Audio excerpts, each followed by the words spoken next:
హర్యానాలో 220 అడుగుల లోతు బోరుబావిలో పడిన 4 ఏళ్ల బాలుడి కథ విషాదంగా ముగిసింది.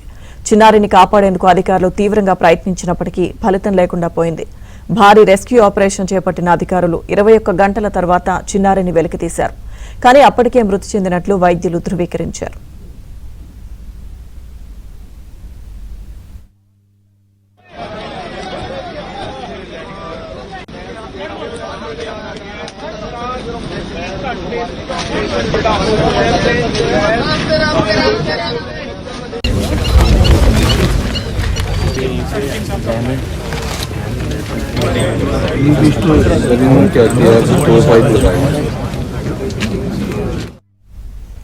అంబాలా జిల్లాలోని ధనేయోరా గ్రామానికి చెందిన 4 ఏళ్ల నిర్వైర్ సింగ్ నిన్న ఉదయం తండ్రితో కలిసి పొలానికి వెళ్లాడు.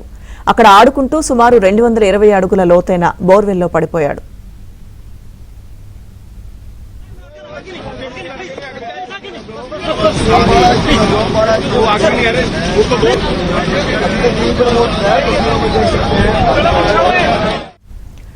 బాలుని రక్షించేందుకు ఎన్డీఆర్ఎఫ్, ఎస్డీఆర్ఎఫ్ బృందాలు సంయుక్తంగా రంగంలోకి దిగాయి. బోర్వెల్ నుంచి సురక్షితంగా బయటకు తీసేందుకు రాత్రంతా శ్రమించాయి.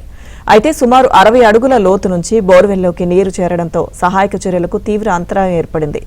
చిన్నారి బావిలో చిక్కుకున్న ప్రాంతంలో నీటి మట్టం క్రమంగా పెరగడంతో మరింత లోతుకు జారిపోయాడు. చివరకు ఈ తెల్లవారుజామున సుమారు 3:30 గంటలకు బాలుడిని బయటకు తీశారు. అప్పటికే బాలుడు మృతి చెందినట్లు వైద్యులు నిర్ధారించారు.